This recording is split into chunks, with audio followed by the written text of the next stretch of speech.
बच्चों, आज के इस क्लास में हम लोग बात करने वाले हैं न्यूटन्स लॉज ऑफ मोशन के बारे में। न्यूटन्स लॉज ऑफ मोशन में जाने से पहले हम लोग फोर्स के ऊपर डिस्कस करेंगे, क्योंकि न्यूटन्स ने अपने लॉज ऑफ मोशन में फोर्स को शामिल किया है, फोर्स को इन्वॉल्व किया है। उन्होंने जो कुछ कहा है अपने तीनों लॉज में, वहाँ पे हमें फोर्स का वर्ड सुनने को मिलेगा, हमें देखने को मिलेगा कि फोर्स ये कर सकता है, फोर्स की वजह से ये होता है, फोर्स लगाने से ये वगैरह वगैरह। तो न्यूटन्स के लॉ में फोर्स तो शामिल है ही, इसलिए ज़रूरी है कि हम लोग पहले ये समझें कि फोर्स क्या होता है। तो फोर्स का सिंपल डेफिनेशन हम लोगों को किताबों में, बुक्स वगैरह में अच्छे से मिलेगा।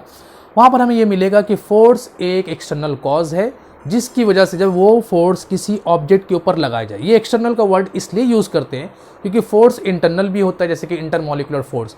तो इंटरमॉलिकुलर फोर्स की वजह से कोई बॉडी चल नहीं सकता अपने आप। ऐसा नहीं होता कि एक बॉडी के दो मॉलिक्यूल के बीच में अगर कोई फोर्स है तो उस फोर्स के लगने की वजह से, या एक मॉलिक्यूल अगर दूसरे मॉलिक्यूल के ऊपर कुछ फोर्स लगा रहा है तो उस फोर्स की वजह से ऐसा नहीं होगा कि वो बॉडी चलने लगेगा। ना ही उनके इंटरमॉलिकुलर फोर्स की वजह से बॉडी के स्ट्रक्चर, शेप और साइज में कोई चेंजेस आएगा। लेकिन एक्सटर्नल फोर्स लगाने की वजह से बॉडी के शेप को भी हम लोग चेंज कर सकते हैं, उसके साइज को भी चेंज कर सकते हैं। एक बॉडी को रेस्ट से मोशन में लाया जा सकता है, मोशन से रेस्ट में लाया जा सकता है, उसमें एक्सेलरेशन पैदा किया जा सकता है, उसके डायरेक्शन को चेंज किया जा सकता है। इस तरीके से बहुत सारे काम हम लोग एक्सटर्नल फोर्स के जरिए कर सकते हैं। और यही हम लोगों को फोर्स के डेफिनेशन में मिलेगा कि फोर्स एक एक्सटर्नल कॉज है, जिसकी वजह से बॉडी के शेप में चेंजेस आता है। क्या क्या चेंजेस कर सकते हैं हम लोग? उसके शकल को चेंज कर सकते हैं, साइज को चेंज कर सकते हैं, और मोशन से बॉडी को हम लोग रेस्ट में ला सकते हैं,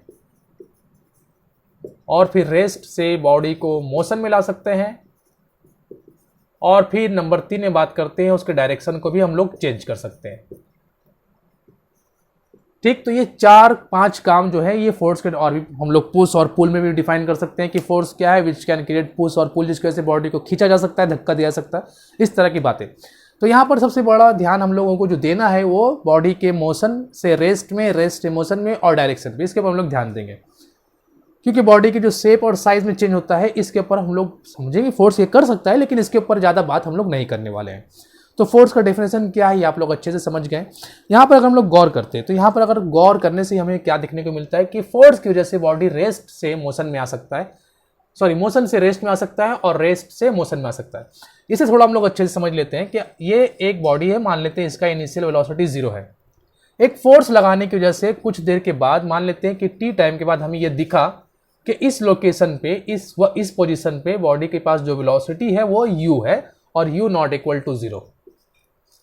तो यहाँ पर इस फोर्स की वजह से बॉडी में क्या हुआ कि बॉडी का वेलोसिटी चेंज हुआ। पहले वो रेस्ट में था, उसके बाद वो मोशन में चला आया, मतलब वेलोसिटी इंक्रीज किया, 0 से लेकर कुछ बढ़ना। आपने 5 मिनट बाद देखा कि उसका वेलोसिटी 5 मीटर पर सेकेंड है, और थोड़ी देर पहले जब आपने गौर किया था तो वो रेस्ट की हालत में था, तो वो क्या हुआ, 0 से 5 इंक्रीज हुआ। ये जो वेलोसिटी का चेंज होना है, इसे हम लोग क्या कहते हैं, एक्सेलरेशन। और यही बात न्यूटन ने अपने लॉ में भी शामिल किया है। तो ये जो फोर्स का डेफिनेशन है ना, इसे हम लोगों को अच्छे से समझना है कि फोर्स आखिर कहना क्या चाहता है, फोर्स का डेफिनेशन क्या है। इसी तरीके से अगर हम लोग देखें यहाँ पर, तो बॉडी को मोशन से रेस्ट में लाना। एक बॉडी मूव कर रहा था, आपने उसे रेस्ट में ला दिया, इसका मतलब क्या हो रहा है कि उसके वेलोसिटी को या स्पीड को आपने कम किया। तो ये जो चेंज करते हैं हम लोग वेलोसिटी को, स्पीड को, ये क्या होता है, रिटार्डेशन। इसे भी न्यूटन ने अपने सेकंड लॉ में यूज़ किया। डायरेक्शन का चेंज करना। ठीक, इसके बाद अगर हम लोग देखते हैं कि अगर हम लोग किसी ऑब्जेक्ट के ऊपर फोर्स लगाते हैं, मान लेते हैं कि ये एक बहुत बड़ा सा पत्थर है, ये एक बहुत बड़ा सा ब्लॉक है, बहुत वेटेड है, और अगर हम लोग इसके ऊपर कुछ फोर्स लगाते हैं तो फोर्स लगाने के नतीजे में क्या होता है कि इसमें अगर कुछ मोशन नहीं हो रहा है, जैसे कि मान ले, दूसरा एग्जांपल लेते हैं सिंपल, कि एक टेबल है, इस टेबल के ऊपर एक ब्लॉक है। अब इस ब्लॉक का मास है mkg, तो जाहिर बात है इसका कुछ, इसके ऊपर अर्थ का एक फोर्स पड़ता होगा नीचे की तरफ। ठीक है, ये फोर्स नीचे की तरफ जाना चाह रहा है, लेकिन वो नीचे नहीं जा पा रहा है। तो ये फोर्स कौन बैलेंस कर रहा है? तो कोई ना कोई दूसरा फोर्स बैलेंस हो रहा है। ये बात भी न्यूटन ने अपने लॉ में यूज़ किया। तो यहाँ पर फोर्स के बारे में सारी बातें हम लोगों को अच्छे से समझना है कि फोर्स क्या है, क्योंकि न्यूटन के लॉ में फोर्स के ही बारे में बात किया गया, उसके अलावा और किसी चीज़ के ऊपर डिस्कस नहीं किया गया। पहले में उन्होंने क्या कहा कि अगर कोई बॉडी रेस्ट में है तो रेस्ट में रहेगा, मोशन में है तो मोशन में रहेगा। इसका मतलब क्या हो रहा है, जब तक कोई फोर्स ना लगा दिया जाए। तो ये भी तो डेफिनेशन में ही ना कि अगर कोई बॉडी रुका हुआ है तो उसे मोशन में लाने के लिए आपको फोर्स लगाना पड़ेगा, नहीं लगाएंगे फोर्स तो क्या होगा, वो रुका हुआ रहेगा। न्यूटन ने अपने पहले लॉ में यही बात कहा। तो इसलिए हम लोग फोर्स के डेफिनेशन को ऊपर ज़्यादा ध्यान दे रहे हैं कि फोर्स किसे कहते हैं। तो फोर्स एक एक्सटर्नल कॉज है जो रुके बॉडी को मोशन में ला सकता है, मोशन वाले बॉडी को रेस्ट में ला सकता है, उसके डायरेक्शन को चेंज कर सकता है और शकल साइज वगैरह तो खैर कर ही सकता है। अब हम लोग आगे चलते हैं और ये बात करते हैं कि फोर्स का डेफिनेशन समझ में आ चुका सर। अब ये बताइए कि फोर्स कितने टाइप का होता है। तो यहाँ पर हम लोग दो तरह के फोर्स के बारे में बात करेंगे। नंबर 1 में हम लोग बात करेंगे कॉन्टैक्ट फोर्स के बारे में और नंबर 2 में हम लोग बात करेंगे नॉन कॉन्टैक्ट फोर्स के बारे में। तो पहले आ जाते हैं हम लोग नंबर 1 में कॉन्टैक्ट फोर्स।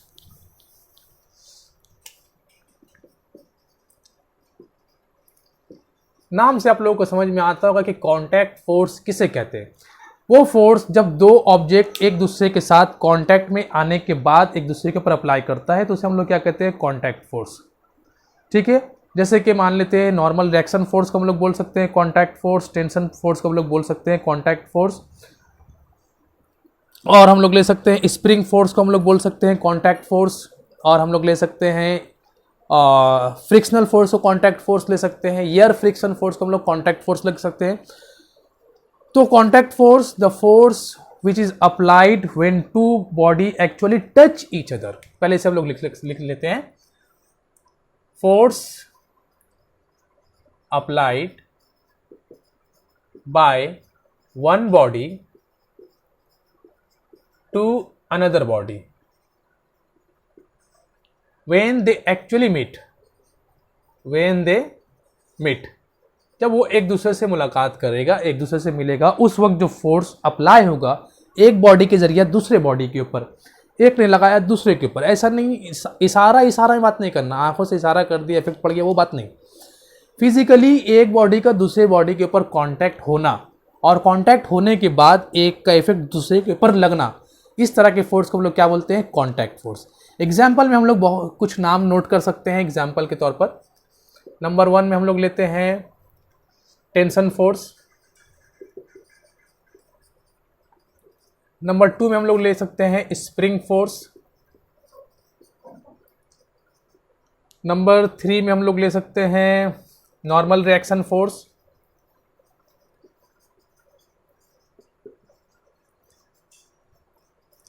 नंबर 4 में ले लो फ्रिक्शन फोर्स। इस तरीके से बहुत सारे एग्जाम्पल है, हम लोग आगे बात, और एयर रेसिस्टेंस फोर्स भी ले सकते हैं हम लोग।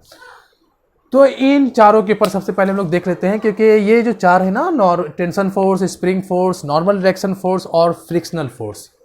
एयर रेसिस्टेंस फोर्स भी है, उसे भी लिख लेते हैं, एयर रेसिस्टेंस फोर्स।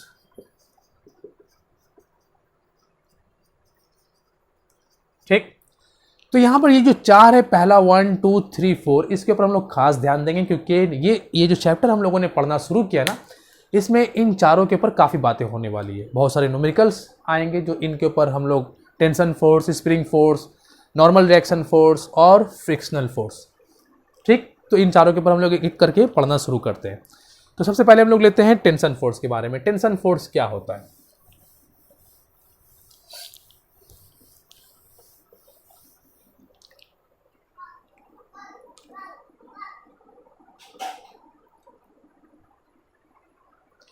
देखो, जब भी कभी किसी रोप या केबल या कुछ भी, मान लेते ये एक वॉल है या छत है हम लोगों का, या कोई टेबल ब्लॉक वगैरह है, और इससे एक स्ट्रिंग ऐसे लटक रहा है। ठीक है, अब अचानक से पहले आपने क्या किया, इसके एंड से एक ब्लॉक जिसका मास था mkg, इसको इसके एंड पे लटका दिया। तो फिर क्या होगा, इसका नतीजा ये होगा कि स्ट्रिंग में एक तरह का खिंचाव पैदा होगा, स्ट्रिंग नीचे की तरफ खिंचाएगा। कौन खींचेगा? ये ब्लॉक खींचेगा। तो ब्लॉक को कौन खींच रहा है? अरे अर्थ भाई। कौन बार बार इस ब्लॉक को नीचे की तरफ कौन खींचता होगा? अर्थ, क्योंकि अर्थ हर चीज को अपने सेंटर की तरफ खींचती है। तो सवाल होगा, क्या सर स्ट्रिंग को नहीं खींच रहा था अर्थ, आपने ब्लॉक को क्यों लगा दिया? तो स्ट्रिंग यहाँ पर जो हम लोग लेते हैं, इसे हम लोग मान लेते हैं कि ये मासलेस है। मासलेस होता नहीं है, लेकिन हम लोग ऐसा सपोज कर लेते हैं कि इसके पास फिलहाल ये इसके ऊपर कोई फोर्स नहीं लगा रहा है, लेकिन हकीकत में ऐसा नहीं होता।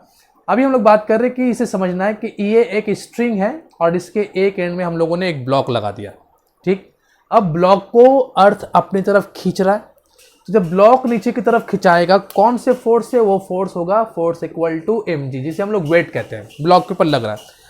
तो उसका नतीजा ये होगा कि स्ट्रिंग नीचे की तरफ खिंचाएगा, और ये बात, ये चीज़, ये हरकत ब्लॉक का स्ट्रिंग को पसंद नहीं आएगी। स्ट्रिंग अपने आप को बचाना चाहेगा कि हमें कोई यहाँ से खींच रहा है, हमें कोई तकलीफ दे रहा है, तो स्ट्रिंग का मतलब होता है ना कि नस वगैरह टानना, नस टानता है कभी, उसी तरीके से ये स्ट्रिंग को कोई खींचेगा, कौन खींच रहा है, ब्लॉक, तो ये बात स्ट्रिंग को पसंद नहीं आएगा और स्ट्रिंग जो है अपने आप को इंटरनली ऊपर की तरफ खींचेगा। यही जो स्ट्रिंग के अंदर जो फोर्स पैदा होता है ना, अपने आप ऑपोजिट डायरेक्शन में, जिस डायरेक्शन में बाहर से फोर्स लग रहा है, इसी फोर्स को हम लोग कहते हैं, टी से दिखाते हैं और कहते हैं टेंशन फोर्स। ठीक है। इसका दूसरा एग्जांपल हम लोग कुछ इस तरीके से समझ सकते हैं कि मान लो एक बस है, ठीक, ये बस है और ये बस चल रहा है, यहाँ पे 2 गेट है बस के अंदर, मतलब 2 गेट है, अंदर नहीं, बस में 2 गेट है, और अंदर में जितने सारे लोग हैं ना, अंदर में और किसी लोगों के जाने का जगह नहीं है, पूरा बस जो है भरा पड़ा है, एक भी इंसान और अंदर नहीं जा सकता। ठीक है। अब सपोज कर लो 2 बहुत मोटा मोटा इंसान, बहुत हेल्दी इंसान आया और बस में ज़बरदस्ती चढ़ने की कोशिश करने लगा। अब पहले से बस जो है पूरा का पूरा कंप्लीटली फुल था, एक बच्चा भी नहीं जा सकता था, लेकिन ये 2 हेल्दी इंसान, 2 मोटे इंसान ने बस के दरवाजे को पकड़ लिया और ज़बरदस्ती बस में घुसने की कोशिश करने लगे और उन्होंने अपना पूरा ताकत लगा दिया। अब सपोज कर लो तुम उसी बस में हो और बस के बीचों बीच खड़े हो तुम। अब जरा सोचो तुम्हारे ऊपर कितनी तरह का दबाव पड़े, चारों तरफ से तुम्हारे ऊपर दबाव पड़ना शुरू होगा। उस वक्त तुम क्या करोगे? अपने आप तुम दबने, तुम्हारा पूरा बॉडी दबने लगा, तो तुम अपने आप को प्रोटेक्ट करने के लिए एक इंटरनल फोर्स लगाओगे और धक्का लगाने की कोशिश करोगे। तो ये जो इंटरनल फोर्स तुम्हारे अंदर पैदा होगा, यही फोर्स स्ट्रिंग में पैदा होता है और उसे हम लोग कहते हैं टेंशन फोर्स। ठीक है। और ये अब यहां पर देखते हैं कि टेंशन फोर्स समझ में आ गया। अब यहां पर बात करते हैं कि अगर ये ब्लॉक ना नीचे जा रहा है और ना ही ऊपर जा रहा है, ब्लॉक का जो मूवमेंट हो रहा है वो ना नीचे की तरफ हो रहा है ना ही ऊपर की तरफ होता है, तो हम लोग ये कह सकते हैं ना कि टी भी फोर्स है सर, एम जी भी फोर्स है, टी ऊपर की तरफ, एम जी नीचे की तरफ। अगर एम जी बढ़ेगा तो ब्लॉक को नीचे आना चाहिए, क्योंकि फोर्स लगाने से बॉडी में मूवमेंट हो जाता है। तो अगर टी ज़्यादा होगा तो बॉडी ऊपर जाएगा, एम जी ज़्यादा होगा तो बॉडी नीचे आएगा। ना यहाँ पर टी ज़्यादा है ना ही एम जी ज़्यादा, मतलब ना बॉडी नीचे जा रहा है ना ऊपर जा रहा है। इसका मतलब हम लोग यहाँ पर नोट कर सकते हैं T equal to m g. ठीक है। तो यहाँ पर G is what gravitation acceleration due to gravity and M is what mass of the block, T is what tension in the string। ठीक। ये टेंशन फोर्स के बारे में हम लोग एक बात और कर लेते हैं। ये जो टेंशन फोर्स है ये स्ट्रिंग में पैदा हो रहा ना, स्ट्रिंग के अंदर आया, वो फोर्स करना क्या चाह रहा है? वो फोर्स करना ये चाह रहा है कि स्ट्रिंग के अंदर जो खिंचाव आपने पैदा किया है उसे वो रिकवर कर ले, वापस हो जाए। उसको वापस करने का तरीका क्या है? तरीका यही कि अगर आप इसे खींच के रखोगे तो ये जाहिर बात है अपने आप को ऊपर की तरफ खींचेगा, अपने आप को वापस अपने कंडीशन में लेके जाना चाहेगा। कौन सा कंडीशन? वही कंडीशन जिसमें वो पहले था, और जो पहली हालत था जिसमें इंसान पहले से, मतलब स्ट्रिंग पहले से था, रस्सी पहले से था, उसे हम लोग कहते हैं इक्विलिब्रियम कंडीशन। नॉर्मल हालत में वो था, आपने उसे आकर छेड़ दिया, आपने उसे डिस्टर्ब किया, तो इसका नतीजा क्या होगा कि स्ट्रिंग में भी फोर्स पैदा हो गया जो टेंशन फोर्स है। तो वो टेंशन फोर्स कब तक एक्शन में रहेगा? जब तक आप उसे डिस्टर्ब करते रहोगे।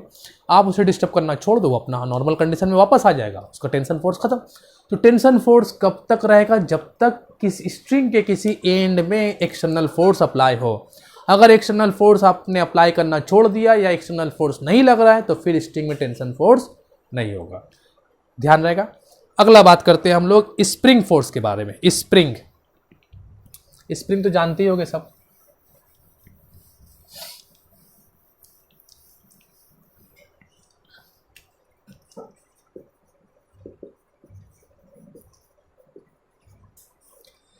स्प्रिंग फोर्स क्या है? देखो, जब भी किसी स्प्रिंग में हम लोग बाहर से एक्सटर्नली कुछ फोर्स लगाते हैं, क्योंकि हम लोगों ने बात किया था ना कि फोर्स क्या है, एक एक्सटर्नल कॉज है जिसकी वजह से बॉडी के शेप साइज में चेंज आता है, बॉडी रेस्ट से मोशन में आता है, मोशन से रेस्ट और डायरेक्शन चेंज होता है।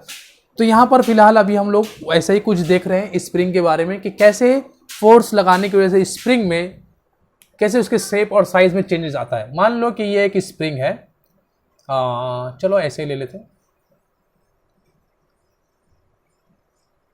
ठीक। अब यहाँ पर आपने एक फोर्स लगाना शुरू किया। अब वो फोर्स 2 तरीके से लगा सकते हो। एक और स्प्रिंग बना लेते हैं हम लोग। ठीक। Point A, point B. Point A पे आपने जो फोर्स लगाया वो इस डायरेक्शन में, और पॉइंट बी पे जो फोर्स लगाया आपने वो इस डायरेक्शन में, ऐसे दबाना और ऐसे खींचना। तो दोनों केस में क्या होगा कि स्ट्रिंग अपनी ओरिजिनल शेप को छोड़ देगा। स्ट्रिंग का जो ओरिजिनल शकल था, जिस तरीके से वो रखा हुआ था पहले से, उसका वो शकल बिगड़ जाएगा। तो जब भी आप किसी ऑब्जेक्ट के शकल बिगाड़ने के बारे में बात करोगे ना, तो इंटरनली कंसेप्ट आएगा। एक देखो, हम लोग फोर्स को हम लोगों ने दो पार्ट में बांट दिया था कि फोर्स बॉडी के शेप और साइज को चेंज कर सकता है, बॉडी को रेस्ट से मोशन में ला सकता है और मोशन से रेस्ट में ला सकता है। तो ये जो बात है ना कि बॉडी में टेंशन फोर्स का क्रिएट होना, बॉडी में स्प्रिंग फोर्स का, ये जो बात हम लोग कर रहे हैं एग्जाम्पल में, ये दोनों में हम लोग ये देख रहे हैं कि बॉडी की जो ना स्ट्रक्चर में तब्दीली आ रहा है। स्ट्रिंग में भी क्या हुआ था, अगर हम उसको जरा सा खींचने मतलब गौर करें तो हमको ऐसा लगेगा ना, ऐसा फीलिंग आएगा कि उसे आपने खींच दिया, तो क्या हुआ, आपने उसका स्ट्रक्चर चेंज किया, तो उसके इंटरनली एक फोर्स क्रिएट हुआ। स्प्रिंग में भी वैसा ही कुछ बात है। तो स्प्रिंग को जब हम लोग खींचेंगे तो फिर क्या होगा, उसके शकल में चेंजेस आएगा। जब भी किसी ऑब्जेक्ट के आप स्ट्रक्चर को बिगाड़ने की कोशिश करोगे तो उसके अंदर फोर्स पैदा हो जाता है, जिसे हम लोग इंटरनल फोर्स भी कह सकते हैं। पहले वो अपने उसके अंदर में जो कुछ था वो सारे मिल के बॉडी को एक इक्विलिब्रियम हालत में रखे हुए था। आपने उसे आकर के उसके ऊपर एक फोर्स लगा दिया, उसे एक तमाचा खींच के लगा दिया, तो जाहिर बात उसे गुस्सा आना ही है, रिएक्शन तो दिखाएगा वो कुछ ना कुछ। वो रिएक्शन क्या दिखाएगा, वो कि वो अपने अंदर से एक फोर्स अप्लाई करना शुरू करेगा, जिसे हम लोग कहेंगे इंटरनल फोर्स। और वो फोर्स की वजह से वो अपने बॉडी को अपने ओरिजिनल शक्ल में वापस लाने की कोशिश करेगा, जैसे वो पहले था उसी हालत में उसे लाने की कोशिश करेगा। यही हाल यहाँ पर होगा कि स्प्रिंग में अगर हम लोग एक फोर्स लगाते हैं वो स्प्रिंग को कंप्रेस करने के लिए या कंप्रेस करने के लिए या स्ट्रेच करने के लिए, तो इससे क्या होगा कि बॉडी का इक्विलिब्रियम बिगड़ जाएगा। जैसा वो पहले था वो अब वैसा नहीं रहेगा। तो नतीजे में उसके अंदर एक फोर्स क्रिएट होगा, जिसे हम लोग बोलेंगे रिस्टोरिंग फोर्स, रिस्टोर हो जाना, एक फोर्स उसमें स्टोर हो गया। अब जब हम लोग इसे छोड़ देंगे, जैसे कि आपने इसे खींचा, इसे दूसरे एग्जाम्पल में ले लेते हैं हम कि यहाँ पर एक ब्लॉक लगा देते हैं हम लोग, और इस ब्लॉक को हम लोग एक फोर्स से खींचते हैं। जब खींचने के बाद इसे हम इस ब्लॉक को छोड़ देंगे तो फिर क्या होगा, हमें देखने को मिलेगा जैसे हम इसे छोड़ देंगे, फोर्स हटा देंगे, ब्लॉक फौरन यहाँ स्पीड से भागेगा। तो इस ब्लॉक को वापस कौन लाया, राइट साइड तो हम लेकर गए थे, लेफ्ट साइड उसे वापस कौन लेकर आया, तो स्प्रिंग में वो फोर्स जो स्टोर हुआ। मतलब अगर हम लोग किसी बॉडी का स्ट्रक्चर बिगाड़ते हैं तो उसके अंदर एक रिस्टोरिंग फोर्स क्रिएट होगा, और वो रिस्टोरिंग फोर्स उस ऑब्जेक्ट को उसके ओरिजिनल शक्ल में, शेप में लाने की कोशिश करेगा, उसे उसके ओरिजिनल फॉर्म में लाने की कोशिश करेगा। इसे हम लोग कहते हैं स्प्रिंग फोर्स या रिस्टोरिंग फोर्स। अब यहाँ पर जरा और समझ लो कि अगर मान लो इस स्प्रिंग को हम लोगों ने स्ट्रेच करके इतना खींचा,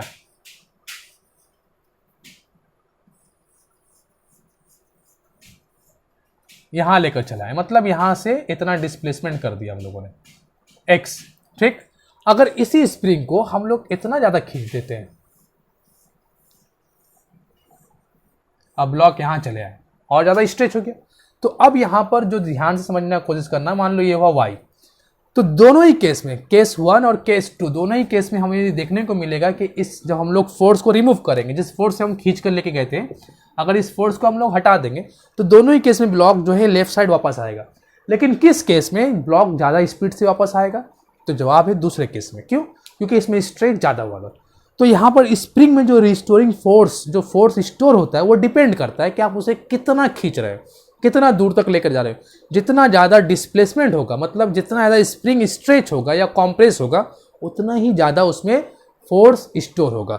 तो रिस्टोरिंग फोर्स जो होगा वो डायरेक्टली प्रोपोर्शनल होगा, फोर्स इन स्प्रिंग वो डायरेक्टली प्रोपोर्शनल होगा x का। अब यहाँ पर स्प्रिंग में जो फोर्स क्रिएट होगा, जैसे कि ये मेरा अप्लाइड फोर्स का डायरेक्शन ये था, और जब हम इस फोर्स को हटा देंगे तो ब्लॉक वापस आएगा, तो जाहिर बात है स्प्रिंग में जो फोर्स स्टोर हुआ वो इस डायरेक्शन में हुआ। तो स्प्रिंग में रिस्टोरिंग फोर्स जो है वो डायरेक्शन किस डायरेक्शन में, इस डायरेक्शन में। अगर हम लोग कॉम्प्रेस करेंगे तो मेरा अप्लाइड फोर्स का डायरेक्शन ये है, तो कॉम्प्रेस करने के बाद हम जब उसे छोड़ेंगे तो स्प्रिंग इस तरफ भागेगा, तो वो फोर्स कौन सा है जो स्प्रिंग को लेकर गया, तो स्प्रिंग फोर्स। तो स्प्रिंग फोर्स का जो डायरेक्शन होगा वो इधर होगा। तो स्प्रिंग फोर्स और अप्लाइड फोर्स का जो डायरेक्शन होता है वो हमेशा ऑपोजिट होता है। अगर आप स्प्रिंग को ऐसे कॉम्प्रेस कर रहे हो, तो अगर आपका अप्लाइड फोर्स का डायरेक्शन ये है तो रिस्टोरिंग फोर्स का डायरेक्शन ऑपोजिट होगा। ठीक, अब यहाँ पर हम लोग गौर करते हैं, तो मेरा बॉडी डिस्प्लेसमेंट का डायरेक्शन कौन था, एक ब्लॉक यहाँ से इधर चला गया, तो ये डिस्प्लेसमेंट का डायरेक्शन, यही अप्लाइड फोर्स का डायरेक्शन। तो अप्लाइड फोर्स और डिस्प्लेसमेंट का डायरेक्शन तो सेम होता है, लेकिन रिस्टोरिंग फोर्स और डिस्प्लेसमेंट का डायरेक्शन क्या होता है, एक दूसरे के ऑपोजिट। तो अगर हम बात करेंगे कि एफ अप्लाइड फोर्स तो डायरेक्टली प्रोपोर्शनल टू x लिखेंगे, लेकिन अगर स्प्रिंग फोर्स के बारे में बात करेंगे तो यहाँ पर हम लोग -x देंगे। और यहाँ पर ये डायरेक्टली प्रोपोर्शनल का साइन को हटाने के लिए हम लोग एक कांस्टेंट लाते हैं, और वो कांस्टेंट क्या होगा, वो कांस्टेंट होगा k, तो इसे लिख लेते हैं -kx। और अगर अप्लाइड फोर्स के बारे में बात करेंगे तो F = kx। अब ये k क्या है, तो k को कहते हैं स्प्रिंग कांस्टेंट। अब स्प्रिंग कांस्टेंट क्या है सर जी, ये नया इन्वॉल्वमेंट ला दिए आप, नए चीज़ को बीच में कहाँ से लेकर चले आ रहे हैं। तो बच्चों स्प्रिंग कांस्टेंट ये होता है कि इसको सिंपल एग्जांपल में समझाने की कोशिश करता हूँ कि अगर आपको एक पेन का स्प्रिंग दिया जाए छोटा सा, या एक ऐसा कर लेते हैं हम लोग, किसी बाइक वगैरह हम लोग देखते होंगे, बाइक वगैरह में स्प्रिंग वगैरह लगाया रहता है सीट के नीचे, और मान लो सोफे वगैरह में भी स्प्रिंग रहता है। तो दोनों स्प्रिंग को जरा सोचो, दोनों स्प्रिंग आपको दिया गया, एक बाइक में लगने वाला स्प्रिंग और एक सोफे में लगने वाला स्प्रिंग, दोनों सेम लेंथ का दिया गया।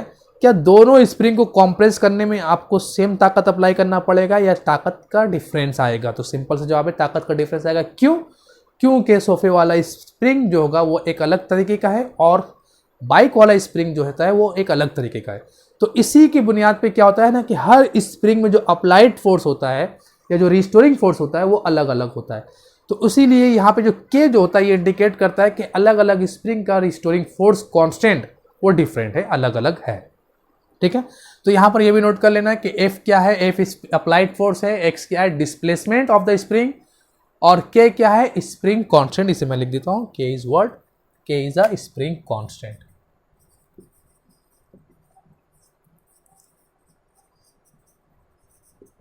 ठीक है, अब हम लोग बात करेंगे आगे। इसके बाद था टेंशन फोर्स हो गया, स्प्रिंग फोर्स हो गया, नॉर्मल रिएक्शन फोर्स के ऊपर हम लोग डिस्कस कर लेते हैं।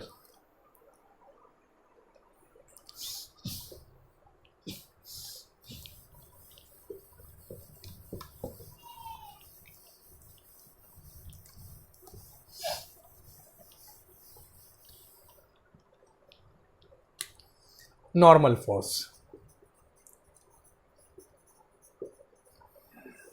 नॉर्मल फोर्स का सबसे अच्छा एग्जाम्पल हम लोग जानते हैं कि ये टेबल में रखा हुआ एक ब्लॉक का मास है mkg। ये ब्लॉक इस टेबल के साथ कांटेक्ट में आया, तो नॉर्मल रिएक्शन फोर्स तभी बनेगा जब दो ऑब्जेक्ट के बीच में कांटेक्ट हो और एक ऑब्जेक्ट दूसरे ऑब्जेक्ट के ऊपर फोर्स लगाता होगा। ठीक है, यहाँ पर हम लोग यहाँ पे ध्यान देंगे नॉर्मल रिएक्शन फोर्स या नॉर्मल फोर्स। नॉर्मल रिएक्शन बोलने से ज़्यादा हम लोगों के लिए अच्छा होगा, नॉर्मल रिएक्शन फोर्स लिख लेते हैं, रिएक्शन फोर्स। देखो, जब ये ब्लॉक mkg, इसका खुद का ऊपर जो अर्थ का फोर्स लग रहा है W या F = mg, ये फोर्स ब्लॉक टेबल के ऊपर लगा रहा है। अगर ये ब्लॉक टेबल से जरा सा ऊपर आ जाए, मान लो ये मेरा टेबल है, ये मेरा ब्लॉक है, अगर ये ब्लॉक टेबल से जरा ऊंचाई पे रहे तो फिर क्या होगा, नॉर्मल रिएक्शन फोर्स का कोई वजूद नहीं रहेगा, नॉर्मल रिएक्शन फोर्स पैदा नहीं होगा। कब बनेगा नॉर्मल रिएक्शन फोर्स? जब ये ब्लॉक टेबल के ऊपर जा करके बैठ जाए। अब ये ब्लॉक क्या कर रहा है, इस टेबल के ऊपर जो मेरा पाम है, हथेली है, उसके ऊपर एक फोर्स लगा रहा है mg। जैसे ही इसने उसके ऊपर फोर्स लगाया, क्या हुआ, ये बात टेबल को पसंद आएगा? नहीं आएगा। नतीजे में देखो, tension, spring, normal reaction force, ये सारी चीज़ों को गौर करो तो लगभग एक जैसा लगने लगेगा। तो फिर हम लोग बात कर रहे हैं कि टेबल को ये बात पसंद नहीं आएगा कि कोई उसके ऊपर दबाव डाले, तो उसका नतीजा क्या होगा, उसके नतीजे में वो अपना एक रद्द अमल पैदा करेगा, रिएक्शन दिखाएगा। ठीक है, और वो रिएक्शन जो यहाँ पर वो दिखाएगा, कैसे दिखाएगा, बिल्कुल अपने सरफेस के साथ 90 डिग्री बना करके। तो इसी रिएक्शन फोर्स को हम लोग क्या कहते हैं, नॉर्मल रिएक्शन फोर्स। तो नॉर्मल का वर्ड आपको ध्यान रखना है, नॉर्मल का मतलब होता है 90 डिग्री किसी सरफेस के साथ।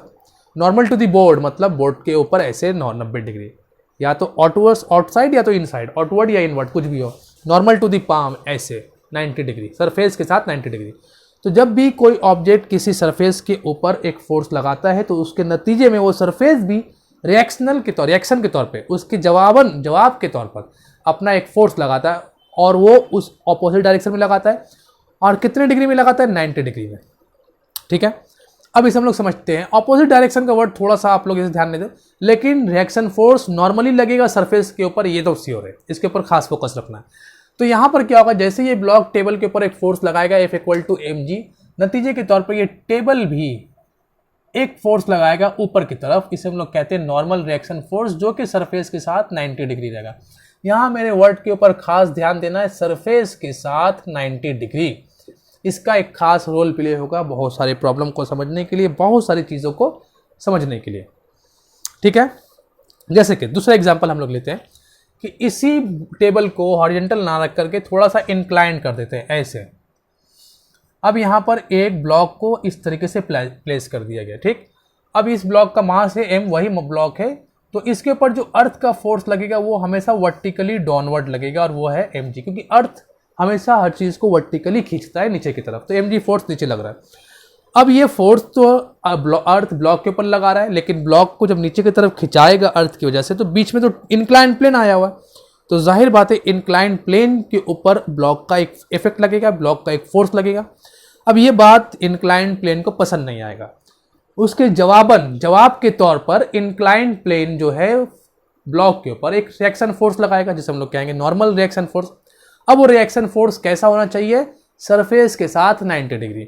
अब ये इंक्लाइन प्लेन का सरफेस कौन है बच्चों, ये है सरफेस इंक्लाइन प्लेन का, तो यहाँ से एक 90 डिग्री बना करके ये नॉर्मल रिएक्शन फोर्स होगा। ऐसे मत बना देना, ये नॉर्मल नहीं होगा, क्योंकि नॉर्मल का मतलब होता है सरफेस के साथ 90 डिग्री, तो नॉर्मल रिएक्शन फोर्स ये हो गया। दूसरा एग्जांपल हम लोग देख लेते हैं। मान लेते हैं कि अब इस इंक्लाइन प्लेन को ऐसे वर्टिकली खड़ा कर देते हैं और एक ब्लॉक को हम लोग ऐसे रख लेते हैं, वही ब्लॉक मास m kg, और इसके ऊपर जो फोर्स लग रहा है वो नीचे की तरफ m force equal to mg। तो अब ये ब्लॉक को फोर्स अर्थ जो है नीचे की तरफ खींच रहा है, ठीक है। अब यहाँ पर जवाब है कि ये ब्लॉक जो है दीवार के साथ चिपका हुआ, तो अगर आपसे पूछा जाए कि what is the value of normal reaction force, normal reaction force का वैल्यू नहीं, डायरेक्शन बताओ, डायरेक्शन क्या होगा, तो क्या लिखना है, क्या आप यहाँ पे लिखोगे ऊपर की तरफ, जवाब है नहीं। नॉर्मल रिएक्शन फोर्स हमेशा सरफेस के साथ 90 डिग्री होगा, तो ये सरफेस है तो इसके साथ 90 डिग्री, तो नॉर्मल रिएक्शन फोर्स का डायरेक्शन ये होगा। तो इस बात को ना अच्छे से दिमाग में बैठाना है, नॉर्मल रिएक्शन फोर्स को समझना है, ताकि आपको प्रॉब्लम करने में कोई दिक्कत ना आए, परेशानी ज़्यादा ना हो। परेशानी तो स्टार्टिंग में होगा ही, थोड़ा बहुत तकलीफ उठाना ही पड़ेगा, तकलीफ नहीं रहेगा तो फिर रास्ते में आगे बढ़ नहीं पाओगे, कुछ दूर जाके ठहर जाओगे, बहुत आसान सा रास्ता है। मुशक्क़त मेहनत ज़रूरी है, कुछ तकलीफ़ें आनी भी ज़रूरी है। प्रॉब्लम शुरुआत में तकलीफ़ आएगा तो आपका जो थिंकिंग पावर है वो बहुत ऊंचाई जाएगा। कुछ प्रॉब्लम नहीं आएगा, कुछ थिंकिंग पावर नहीं, मतलब दिमाग में कुछ जोर नहीं दे रहे हो, तो फिर आगे कैसे बढ़ोगे, कुछ नई नई चीज़ों को फेस कैसे करोगे। हर चीज़ जो पढ़ाया गया वही पूछ लिया जाएगा तो फिर, तो इसलिए थोड़ा दिमाग में जोर लगाना है, हर चीज़ को अच्छे से सोचना है। एक और एग्जाम्पल हम लोग ले लेते हैं नॉर्मल रिएक्शन फोर्स के ऊपर। दो इंक्लाइन प्लेन को ऐसे ले लेते हैं हम लोग, और एक स्फीयर है, मान लो स्फीयर को हम लोग ऐसे प्लेस कर देते हैं यहाँ पर।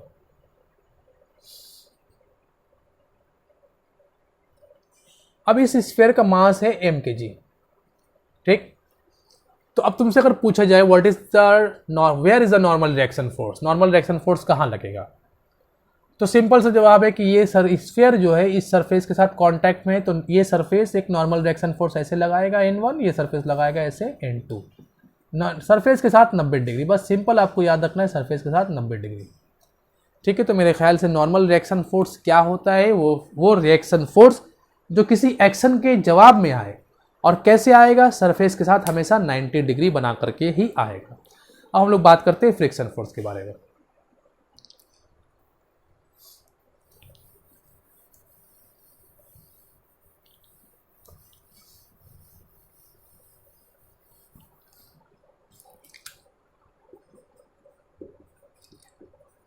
फ्रिक्शन फोर्स, तीन तरह के फोर्स के बारे में हम लोग बात कर चुके हैं, टेंशन फोर्स, स्प्रिंग फोर्स और नॉर्मल रिएक्शन फोर्स। तीनों ही एग्जाम्पल था कांटेक्ट फोर्स का। बिना कांटेक्ट किए ना टेंशन फोर्स पैदा होगा, ना स्प्रिंग फोर्स पैदा होगा, ना ही नॉर्मल रिएक्शन फोर्स पैदा होगा। अब बात करते हैं फ्रिक्शन फोर्स। फ्रिक्शन एक्चुअल में क्या होता है, तो फ्रिक्शन के बारे में हम लोग कुछ क्लास के बाद बात करने वाले हैं। फ्रिक्शन भी हम लोग न्यूटन्स लॉज ऑफ मोशन में ही पढ़ेंगे, क्योंकि मैंने बताया ना कि टाइप्स ऑफ फोर्स में जो कुछ हम लोग करने जा रहे हैं ये सब का एक रोल प्ले होगा। ये सब आहिस्ता आहिस्ता अपने शकल के साथ, पूरे वजूद के साथ हम लोगों के सामने आएगा। पूरा एक फैमिली इसका हम लोगों के सामने आएगा, फ्रिक्शन के ऊपर प्रॉब्लम, फ्रिक्शन का कंसेप्ट, नॉर्मल रिएक्शन के ऊपर प्रॉब्लम, टेंशन के ऊपर प्रॉब्लम, स्प्रिंग के ऊपर प्रॉब्लम, ये सब आने वाला है। तो सब बहुत भीड़ में आएगा। तो सारा का थोड़ा सा इंट्रोडक्शन ले लेते हैं। फोर्स को मैंने स्टार्टिंग में हम लोगों ने क्यों पढ़ा, क्योंकि न्यूटन्स के तीनों लॉ में फोर्स इन्वॉल्व है। इसलिए पहले हम लोग फोर्स के बारे में जाने कि फोर्स किसे कहते हैं। अब हम टाइप ऑफ फोर्स के बारे में बात करें, क्योंकि न्यूटन ने अपने लॉ में जब फोर्स को यूज़ किया है तो जाहिर बात है उसके ऊपर बहुत सारी बातें होने वाली है। तो पहले हम लोग फोर्स को पढ़ चुके हैं और टाइप्स ऑफ फोर्स के ऊपर बात चल रही है। फ्रिक्शन फोर्स क्या होता है इसके ऊपर बाद में चर्चा डिटेल में होगा, लेकिन फिलहाल अभी बात कर लेते हैं कि जब भी दो सरफेस एक दूसरे के साथ कांटेक्ट में आता है, कांटेक्ट में आ गया, और जब कांटेक्ट में आ जाने के बाद एक सरफेस और दूसरे सरफेस के बीच में अगर रिलेटिव मोशन होता है, देखो अगर दोनों सरफेस ऐसे है, अब ऊपर वाला सरफेस और नीचे वाला सरफेस, ऊपर वाला सरफेस अगर चाहता है मूव करना या मूव करता है, मूव कर रहा है या मूव करना चाहता है, दोनों केस में, ठीक। अभी मूव नहीं कर रहा, अभी ये चाह रहा है, ऊपर वाला मेरा हाथ ऊपर वाला ये दूसरे नीचे वाले हाथ के ऊपर मूव करना चाह रहा है। तो उस वक्त क्या होगा, अभी मूव नहीं कर रहा, मूव करना चाह रहा है, देखो अभी ऐसी कांस्टेंट है लेकिन चाह रहा है, उसके अंदर ख्वाहिश है कि वो मूव करे। तो इन दोनों के बीच में क्या होगा, एक फोर्स क्रिएट होगा, दोनों कांटेक्ट के बीच में, दोनों जो लेयर बन रहा है बीच में, जहाँ पे दोनों मिल रहा है वहीं पर एक फोर्स क्रिएट होगा जो इनके मोशन को अपोज करेगा। इसे हम लोग कहते हैं friction force. Whenever there is relative motion between two surfaces, दो सरफेस के जब भी रिलेटिव मोशन होगा, या वेन ए बॉडी मूव्स और tends to moves over the surface of another body, इस तरीके से बहुत सारी बातें हैं हम लोग करेंगे। तो उस वक्त एक फोर्स क्रिएट होगा जिसे हम लोग कहते हैं फ्रिक्शन फोर्स। एग्जाम्पल के तौर पे देख लेते हैं, ये मान लेते हैं एक मेरा सरफेस है तो थोड़ा सा रफ है, और इसके ऊपर आपने एक ब्लॉक को रख दिया कुछ इस तरीके से, ये भी रफ था, परफेक्टली स्मूथ नहीं ले रहे। अब इसे आप खींच रहे हो, ठीक है, आप इसे क्या कर रहे हो, खींच रहे हो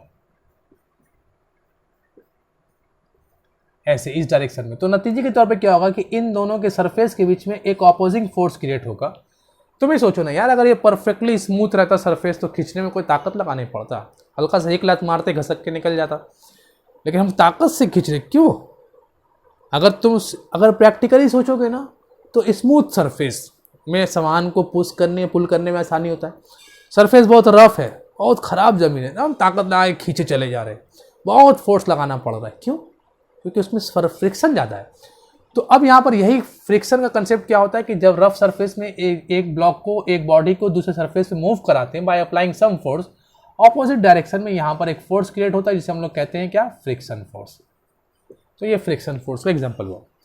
एयर रेसिस्टेंस फोर्स क्या होता है, एयर फोर्स, सिंपल सा कंसेप्ट, बाइक लेकर जाओ, सामने से हवा, तो ठंडे के मौसम में रात के वक्त निकलो बाइक लेकर के, भों करके जाओ आगे, तो सामने से क्या होगा, हवा तुम्हारे फेस को टच करते हुए जाएगा। प्लेन उड़ रहा है, प्लेन के बॉडी में क्या हो रहा है, एयर फ्रिक्शन, तो ये क्या हो गया, एयर फ्रिक्शन फोर्स या एयर ड्रैगिंग फोर्स हम लोग बोल सकते हैं। तो लेकिन उस पर हम उतना बात नहीं, हम लोगों को ये friction force, normal reaction force, tension force, इन सब के ऊपर ज़्यादा बात करना था, जिसे हम लोगों ने किया। Friction force, more is the roughness of the surface, more is the friction force. अब हम लोग आगे चलते हैं और हम लोग बात करते हैं नॉन कॉन्टैक्ट फोर्स के बारे में। यार वीडियो काफ़ी लंबा बन गया, खैर कोई बात नहीं, समझ में आ रहा ना बच्चों को, ठीक है। नॉन कॉन्टैक्ट फोर्स में हम लोग क्या कह लेंगे, नॉन कॉन्टैक्ट फोर्स ले लो, ग्रेविटेशनल फोर्स,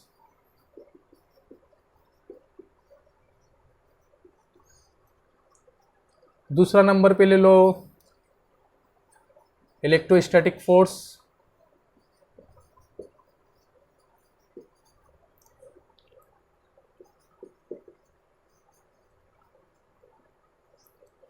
तीसरे नंबर पे ले लो मैग्नेटिक फोर्स, ठीक। ग्रेविटेशनल फोर्स, इलेक्ट्रोस्टैटिक फोर्स और मैग्नेटिक फोर्स, ये तीनों फोर्स भी ना आपस में एक दूसरे से मिला जुला है। खैर उतना डिटेल हम लोग थोड़ा बहुत बात करते हैं क्योंकि हम लोग सिर्फ टाइप्स ऑफ फोर्स को देख रहे हैं। कॉन्टैक्ट फोर्स में हम लोग बात कर चुके हैं, अब हम लोग बात करने वाले हैं नॉन कॉन्टैक्ट फोर्स के बारे में। नॉन कॉन्टैक्ट फोर्स में सबसे पहले हम लोग डिस्कस करते हैं ग्रेविटेशनल फोर्स के बारे में। ग्रेविटेशनल फोर्स का पूरा डिटेल में चर्चा न्यूटन ने लॉ ऑफ ग्रेविटेशन में कर दिया। ग्रेविटेशनल फोर्स, तो यहाँ से शुरुआत है न्यूटन की कहानी का। न्यूटन के फोर्स के बारे में जो कुछ न्यूटन ने कहा है इस फोर्स से शुरू होगा, फिर न्यूटन्स लॉ ऑफ ग्रेविटेशन में हम लोग चलेंगे, वहाँ पर इसके ऊपर बहुत डिटेल में बात किया जाएगा ग्रेविटेशनल फोर्स के ऊपर। फिलहाल यहाँ पर हम लोग सिर्फ थोड़ा सा इंट्रोडक्शन, थोड़ा सा उसका शक्ल देखते कि अच्छा ये तुम हो, वो देख लेंगे, बाद में मुलाकात करेंगे उससे घर चलेंगे, सारा कुछ देखेंगे उससे घर में क्या क्या है। इलेक्ट्रोस्टैटिक्स का भी वही कंसेप्ट है, क्लास 12 में ये सामने आएगा, मैग्नेटिक भी क्लास 12 में हम लोग के सामने आएगा। फिलहाल शक्ल देख लो कि कैसे कैसे है, थोड़ा सा जान लो इन लोगों के बारे में। तो नंबर 1 में है gravitational force. Gravitational force actual में क्या है कि पूरे यूनिवर्स में कुछ भी तुम 2 ऑब्जेक्ट उठा लो, कोई भी 2 ऑब्जेक्ट, उनका कुछ ना कुछ मास होगा। तो न्यूटन्स ने कहा है कि पूरे यूनिवर्स में हर 2 ऑब्जेक्ट के बीच में एक फोर्स होता है, और वो फोर्स अट्रैक्टिव इन नेचर होता है। जैसे कि मान लेते हैं मून और अर्थ, तो ये एक दूसरे के बीच में एक फोर्स लगा रहा है, दोनों के बीच में फोर्स ऑफ अट्रैक्शन है, जिसे हम लोग कहते हैं ग्रेविटेशनल फोर्स। मैं और ये बोर्ड मेरे पीछे ही, हम दोनों के बीच में एक फोर्स है, that is what gravitational force. ये मेरा बोर्ड और बोर्ड में लिखा हुआ ग्रेविटेशनल फोर्स, ये क्या है? ग्रेविटेशनल फोर्स है। अच्छी बात है, ये ग्रेविटेशनल फोर्स वर्ड, ग्रेविटेशनल और फोर्स 2 वर्ड है, इन दोनों वर्ड और बोर्ड के बीच में भी ग्रेविटेशनल फोर्स है, तभी तो ठीक है ग्रेविटेशनल फोर्स है। ग्रेविटेशनल फोर्स जो 2 वर्ड लिखा हुआ है और अर्थ, इन दोनों के बीच में ग्रेविटेशनल फोर्स है। न्यूटन्स लॉज ऑफ मोशन, तीनों वर्ड को देखो, Newton's laws of motion 4 word हो गया, चारों के बीच में फोर्स ऑफ अट्रैक्शन है ग्रेविटेशनल फोर्स, क्योंकि मास है। तो पूरे यूनिवर्स में हर 2 ऑब्जेक्ट के बीच में ना फोर्स ऑफ अट्रैक्शन पाया जाता है, जिसे हम लोग कहते हैं ग्रेविटेशनल फोर्स। अब इसे थोड़ा सा डायग्रामेटिकली देख लेते हैं हम लोग कि ये एक ऑब्जेक्ट है, मान लो इसका मास है m1, और ये दूसरा ऑब्जेक्ट है, मान लो इसका मास है m2, और दोनों के सेंटर टू सेंटर जो डिस्टेंस है वो डिस्टेंस है r। तो न्यूटन ने कहा कि इन दोनों के बीच जो फोर्स होगा वो डायरेक्टली प्रोपोर्शनल है दोनों के मास के प्रोडक्ट का। सिर्फ अभी इतना ही बात करें, ये फॉर्मूला आप लोगों को याद करना जरूरी नहीं है। और फोर्स जो है वो इनवर्सली प्रोपोर्शनल है उनके डिस्टेंस के स्क्वायर का। फिलहाल फोर्स है क्योंकि अगर 2 ऑब्जेक्ट को हम लोग पकड़ेंगे, दोनों का बीच में मास होगा, और दोनों के बीच में कुछ ना कुछ तो डिस्टेंस रहेगा ही, जितना भी करीब कर दो कुछ ना कुछ डिस्टेंस तो बचा हुआ रहेगा ही। तो उन दोनों के बीच में जो फोर्स पाया जाता है that is called gravitational force, और ये अट्रैक्टिव इन नेचर होता है। इसे आप लोगों को दिमाग में बैठाना है, समझ के रखना है, ठीक है, कोई दिक्कत नहीं, क्लियर। ये जो ग्रेविटेशनल फोर्स होता है ये बहुत ही वीक फोर्स होता है, बहुत ही कमज़ोर, क्योंकि यहाँ पर ये डायरेक्टली प्रोपोर्शनल का साइन हटाने के लिए जो कांस्टेंट हम लोग लाते हैं वो कांस्टेंट का वैल्यू बहुत छोटा है, जिसकी वजह से क्या होता है पूरा फोर्स का जो रिजल्ट आता है ना वो बहुत छोटा आ जाता है। तो अभी जैसे कि मेरे और इस यहाँ पे टेबल कुर्सी वगैरह रखा हुआ है, सोफ़ा अलमीरा वगैरह है, फ़ैन भी है, तो हर 2 चीज़ के बीच में ग्रेविटेशनल फोर्स है, न्यूटन्स ने कह दिया है तो फिर मानना ही पड़ेगा। तो क्या ये दोनों एक दूसरे को खींच रहा है? जवाब है नहीं खींच रहा है। क्यों नहीं खींच रहा है? क्योंकि जो फोर्स है वो बहुत ही वीक फोर्स है, इसकी वजह से वो लोग नहीं खींच पा रहा है, ठीक है। तो उसके ऊपर हम लोग बाद में, जैसे मैंने पहले ही कहा है कि हम लोग बाद में डिटेल में चर्चा करने वाले हैं। आगे दूसरे नंबर पे चलते हैं हम लोग, इलेक्ट्रोस्टैटिक फोर्स। इलेक्ट्रोस्टैटिक फोर्स क्या है? इलेक्ट्रोस्टैटिक फोर्स जब भी 2 चार्ज बॉडी के बीच में जो फोर्स पाया जाता है, जैसे कि ये बात तो आप लोगों को कुछ नया नहीं लगेगा, एक पॉजिटिव के बीच में फोर्स पाया जाता है अट्रैक्शन, फोर्स ऑफ अट्रैक्शन। एक पॉजिटिव एक नेगेटिव के बीच में फोर्स एक पॉजिटिव के बीच में रिपल्सन, नेगेटिव के बीच में रिपल्सिव फोर्स मिलेगा, पॉजिटिव और नेगेटिव के बीच में क्या फोर्स मिलेगा? Attractive force. तो इस तरीके से 2 चार्ज के बीच में जो फोर्स पाया जाता है उसे हम लोग इलेक्ट्रोस्टैटिक फोर्स कहते हैं। उसे भी हम लोग इसी तरीके से लिख सकते हैं, लेकिन ये बात चार्ज के बीच में जो फोर्स है उसके मैग्नीट्यूड को जो कैलकुलेट जिसने किया वो कूलम था। कूलम्स लॉ ऑफ अट्रैक्शन हम लोग पढ़ेंगे क्लास 12 में। 2 चार्ज के बीच में जो फोर्स ऑफ अट्रैक्शन होता है वो फोर्स का वैल्यू क्या है, कैसे कैलकुलेट करेंगे। जैसे यहाँ पे हम लोगों ने 2 मास के बीच में कैलकुलेट किया, उसी तरह हम लोग क्लास 12 में पढ़ेंगे, कैलकुलेट नहीं लिखा है सिर्फ। इसी तरीके से मैग्नेटिक फोर्स भी होता है कि 2 मैग्नेट के बीच में जो फोर्स पाया जाता है, या एक मैग्नेट और एक आयरन के बीच में जो फोर्स पाया जाता है उससे हम लोग क्या कहते हैं? Magnetic force.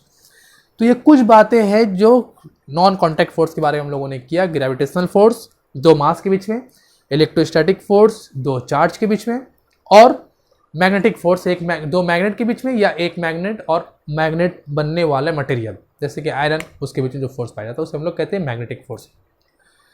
तो ये कहानी कर लेने के बाद अब हम लोगों का अगला कदम होगा न्यूटन्स लॉज ऑफ मोशन के ऊपर।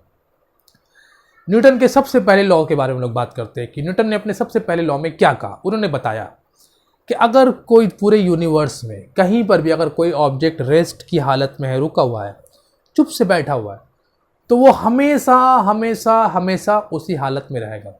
कभी वो अपने हाथ के छोटे से फिंगर को भी नहीं हिला सकता अपने आप, जब तक कि उसके ऊपर कोई एक्सटर्नल फोर्स अप्लाई ना किया जाए। ये न्यूटन का पहला लॉ था कि अगर कोई ऑब्जेक्ट रेस्ट में है तो वो हमेशा रेस्ट में रहेगा, अगर कोई ऑब्जेक्ट मोशन में है तो वो हमेशा मोशन में रहेगा, जब तक के ऊपर उसके ऊपर कोई एक्सटर्नल फोर्स अप्लाई ना कर दी जाए। और अगर कोई ऑब्जेक्ट किसी पार्टिकुलर डायरेक्शन में चल रहा है तो वो हमेशा उसी डायरेक्शन में रहेगा जब तक कि उसके ऊपर कोई एक्सटर्नल फोर्स अप्लाई ना कर दी जाए। मतलब बॉडी को रेस्ट से मोशन में लाना या मोशन से रेस्ट में लाना या उसके डायरेक्शन को चेंज करना, ये तीनों काम सिर्फ और सिर्फ फोर्स से ही हो सकता है, अदरवाइज ये काम नहीं हो सकता। ठीक है, ये न्यूटन का फर्स्ट लॉ था, तो हम लोग इसे थोड़ा सा लिख लेते हैं, बाकी बातें आप लोगों को बुक में और अच्छे से भी मिल जाएगा। फर्स्ट लॉ जब पढ़ेंगे आप लोग तो वहाँ पे मिलेगा। अगर कोई ऑब्जेक्ट रेस्ट की हालत में है तो रेस्ट में रहेगा, और अगर कोई ऑब्जेक्ट मोशन की हालत में है तो मोशन में रहेगा। If an object is at rest remains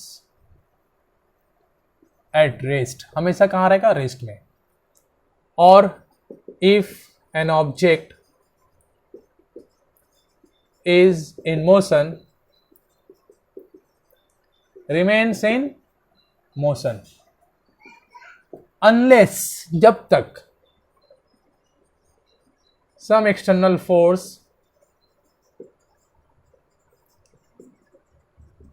applied on it, जब तक कोई एक्सटर्नल फोर्स उसके ऊपर ना लगा दो उसका ये हालत तब्दील होने वाला नहीं है, वो रेस्ट से मोशन में नहीं आने वाला, मोशन से रेस्ट में नहीं आने वाला।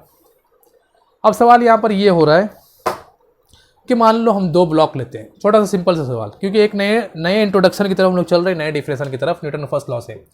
ये एक ब्लॉक है भाई, रखा हुआ सरफेस पे, उसी सरफेस पे थोड़ी दूर आगे बढ़ के, या मान लो वहीं पे इसको हटा के वहीं पे दूसरा ब्लॉक रख दिया, ये 100 kg का, ये 5 kg का।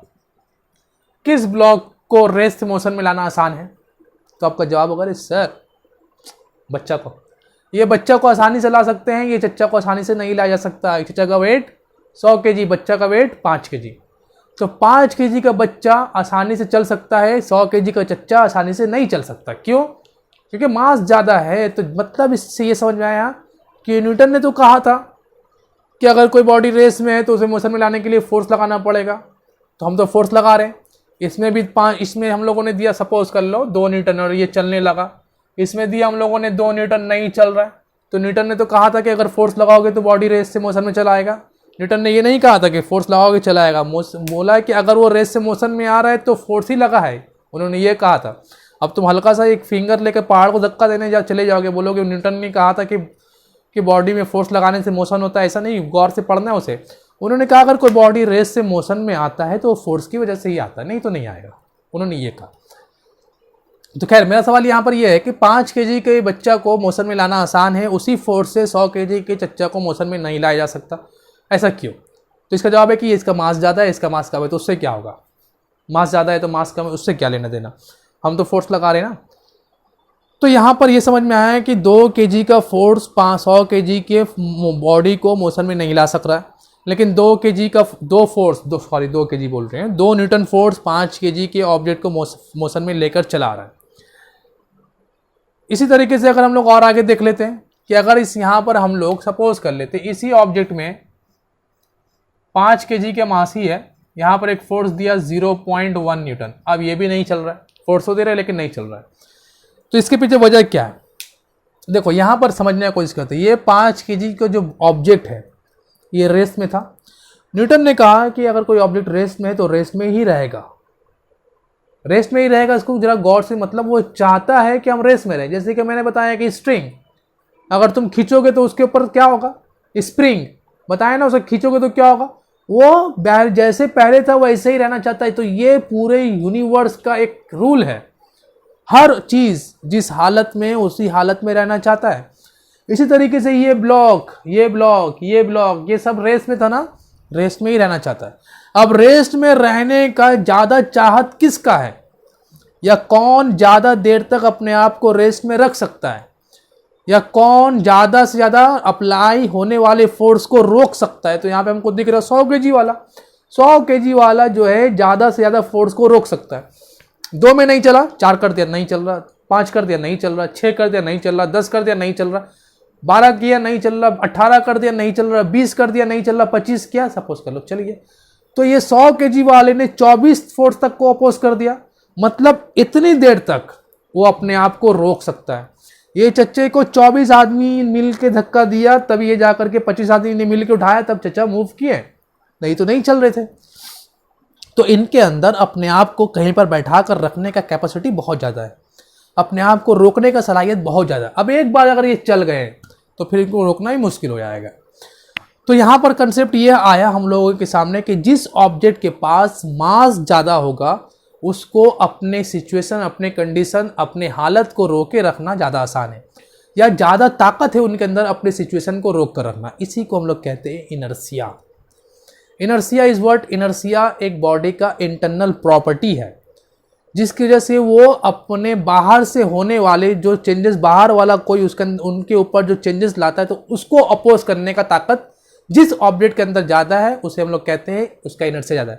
जैसे कि हम लोग इस बात को अपने आप पर इम्यूनिटी पावर से ले सकते हैं कि अगर हमारे अंदर इम्यूनिटी पावर बहुत स्ट्रांग है तो एक्सटर्नली वायरस और वगैरह का इफेक्ट हम लोगों के ऊपर कम पड़ने वाला है, क्योंकि हम लोग ज़्यादा देर तक उसको अपोज कर सकते हैं। कोई आदमी कमज़ोर है, बीमार है, बहुत बहुत वीक है, हल्का सा वेदर चेंज होता है बीमार पड़ जाता है, तो ये क्या हुआ, उसका इम्यूनिटी पावर कम हुआ। इसी को हम लोग यहाँ पर ब्लॉक वगैरह में इनर्शिया का नाम देते हैं। इनर्शिया क्या हो रहा है कि किसी बॉडी के अंदर का जो पावर अपने आप को रोके रखना, रुका हुआ है तो रोके रखना, उसे कहते हैं इनर्शिया। जो ज़्यादा देर तक अपने आप को रोक सकता है उसका इनर्शिया ज़्यादा, जो कम देर तक अपने आप को रोक सकता है उसका इनर्शिया कम। तो इनर्शिया क्या हुआ? इनर्शिया बॉडी का इंट्रिंसिक प्रॉपर्टी हुआ, जिसकी वजह से वो अपने आप को रेस्ट में है तो रेस्ट में रखना चाहता है, और अगर मोशन में तो मोशन में रखना चाहता है। जो ज़्यादा देर तक अपने आप को रेस्ट में रखेगा उसका इनर्शिया ज़्यादा होगा, जो कम देर तक अपने आप को मोशन में रखेगा उसका इनर्शिया कम होगा। अब आते हम लोग इनर्शिया और फोर्स के रिलेशन को देखते हैं। तो यहाँ पर इनर्शिया किसका ज़्यादा है? 100 kg का। किसका कम है? 5 kg का। 2 न्यूटन फोर्स दिया दोनों को, ये नहीं चल रहा, ये चल रहा है। ये ज़्यादा देर तक अपने आप को रोक सकता है, ठीक, तो ये इसका इनर्शिया ज़्यादा है। ये कम देर तक अपने आप को रोक सकता है, इसका इनर्शिया कम है। अब हम लोग यहाँ पे देखते हैं कि ये फोर्स बढ़ाते गए बढ़ाते गए बढ़ाते गए, तो ये जो फोर्स का वैल्यू इंक्रीज हो रहा है वो आपको इंडिकेट कर रहा है ना कि देखिए भाई, पहले 2 न्यूटन फोर्स लगा, ये ऑब्जेक्ट नहीं चला, 3 लगाया, लेकिन उसकी जगह पे दूसरा था वो चल गया, लेकिन इसको 2 दिया ये नहीं चला, तो लोगों ने डिसाइड किया ये बहुत बदमाश है, ये इसका पावर ज़्यादा है। बोला गया 3 लगाओ, नहीं चल रहा, 4 लगाओ, नहीं चला। तो ये फोर्स, अप्लाइड फोर्स से समझ में आ रहा है इसका स्ट्रेंथ, इसके अंदर का ताकत, इसका इनर्शिया समझ में आ रहा है। तो फोर्स जो है वो मेजर कर सकता है ना इनर्शिया को, कि कितने फोर्स से वो ऑब्जेक्ट चला। That is what? Force is a measure of inertia. अगर मान लेते हैं अगर 25 न्यूटन फोर्स ये चल गया तो हमको समझ में अच्छा इसका इनर्शिया इतना था। उसी जगह पे दूसरा ऑब्जेक्ट लेकर आते, वो चला 100 न्यूटन फोर्स में, तो हम लोग बोलेंगे उसका इनर्शिया और ज़्यादा, वो अपने आप को ज़्यादा देर तक रोक सकता है।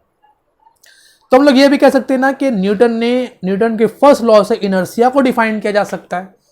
यही कंसेप्ट में समझाने की कोशिश कर रहा था कि Newton first law define inertia. Inertia क्या है? बॉडी का इंट्रिंसिक प्रॉपर्टी, बॉडी का इंटरनल प्रॉपर्टी। और न्यूटन ने वही बात कहा, अगर बॉडी रेस्ट में है तो रेस्ट में रहेगा, मोशन में है तो मोशन में रहेगा, जब तक कि उसके पर एक्सटर्नल फोर्स अप्लाई ना किए। फोर्स लगा रहे हैं, बॉडी मूव नहीं कर रहा, मतलब इनर्शिया ज़्यादा है। तो बच्चों ये कुछ बातें Newton first law of motion और इनर्शिया के ऊपर हम लोगों ने किया है। वीडियो काफ़ी 1 घंटा का हो ही गया लगभग, मैं थोड़ा थक भी गया हूँ। बाकी बातें हम लोग नेक्स्ट क्लास करेंगे और यहीं से हम लोग कंटिन्यू करेंगे, इनर्शिया से ही अपनी कहानी को शुरू करेंगे। बाय।